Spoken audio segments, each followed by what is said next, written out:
মধ্যপ্রাচ্যের এই ছোট্ট পানিপথ হরমুজ প্রণালী বদলে দিয়েছে ইরান যুক্তরাষ্ট্র যুদ্ধের গতিপথ। যুদ্ধকালীন সময়ে হরমুজ প্রণালী পার হওয়ার জন্য জাহাজগুলোকে ইরানকে দিতে হচ্ছে উচ্চ মাত্রার টোল বা কর। যুদ্ধের পরও ইরান টোল আদায়ের প্রক্রিয়া অব্যাহত রাখবে বলে দাবি করছে। বিশ্লেষকরা বলছেন, ইরান যদি হরমুজ প্রণালীতে টোল বুথ বসায় তবে বিশ্বজুড়ে সামুদ্রিক বাণিজ্যে বড় প্রভাব পড়বে। সেটা কিভাবে, সেটাই জানার চেষ্টা করব আজকের স্টার এক্সপ্লেন্সে। ইরান ও ওমানের মধ্যে বাণিজ্যিক পথ হরমুজ প্রণালী, যা পারস্য উপসাগর ও আরব সাগরকে সংযুক্ত করে।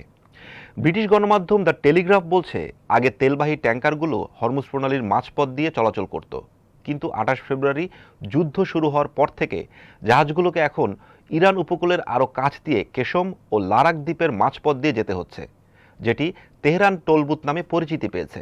জাহাজ মালিকদের এখন জটিল আলোচনা ও ব্যয়বহুল প্রক্রিয়ার মধ্য দিয়ে যেতে হচ্ছে। ব্লুমবার্গের তথ্য মতে, ইরান প্রতি ব্যারেল তেলের জন্য অন্তত $1 করে টোল বা কর আদায় করছে। এই হার সংশ্লিষ্ট দেশের সঙ্গে ইরানের বন্ধুত্বের সম্পর্কের উপরও ভিত্তি করে কম বেশি হয়। তবে এই টোল অবশ্যই চীনা ইউএন বা ক্রিপ্টোকারেন্সিতে পরিশোধ করতে হয়। একটি তেল ট্যাঙ্কারের জন্য গড় টোলের পরিমাণ $20 লাখ। সব ধরনের অনুমতি পাওয়ার পর আইআরজিসির জাহাজ পণ্যবাহী জাহাজের পাহারাদার হিসাবে টোল বুথ দিয়ে নিয়ে যাচ্ছে। এই পুরো ব্যবস্থাপনা আপাতত অনানুষ্ঠানিক বা বেআইনি হলেও এটাকে যুক্তরাষ্ট্রের সঙ্গে যুদ্ধে ইরানের সবচেয়ে বড় জয় হিসাবে দেখা হচ্ছে। ডোনাল্ড ট্রাম্প ঘোষিত 2 সপ্তাহের যুদ্ধবিরতির লক্ষ্যবস্তুতে পরিণত হয়েছে এই টোল বুথ। মার্কিন প্রেসিডেন্ট ডোনাল্ড ট্রাম্প নিজেই বলেছেন, হরমুজ প্রণালী পুরোপুরি খোলার উপর ভিত্তি করবে যুদ্ধবিরতি। অপরদিকে ইরানের তরফ থেকে বলা হয়েছে, যে কোনো জাহাজ পার হওয়ার বিষয়টি ইরানি সামরিক বাহিনীর সহযোগিতায় হতে হবে। আগামী 2 সপ্তাহের যুদ্ধবিরতির সময় দেখা যাবে টোল বুথ ব্যবস্থাটি শেষ পর্যন্ত টিকে থাকে কিনা।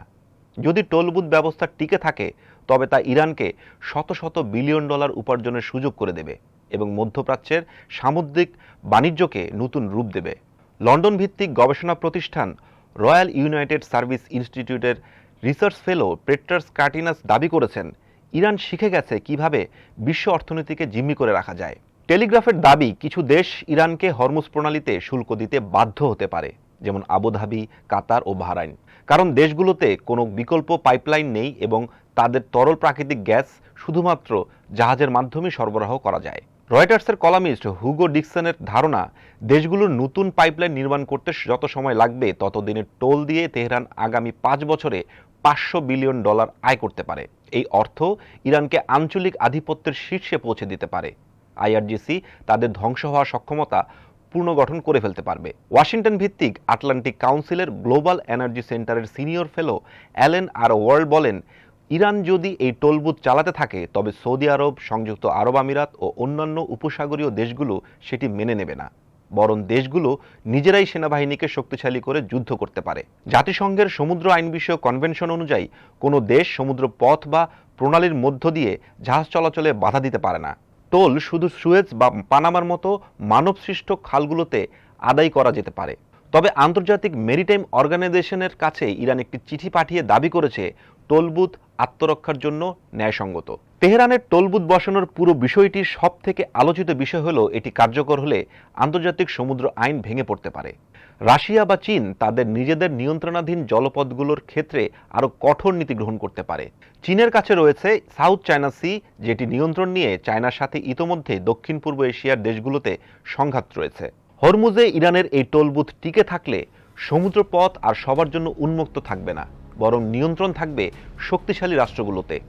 আর যেখানে থেকে শুরু হতে পারে নতুন এক বৈশ্বিক প্রতিযোগিতা, যেখানে বাণিজ্যের পথই হয়ে উঠবে সবচেয়ে বড় অস্ত্র।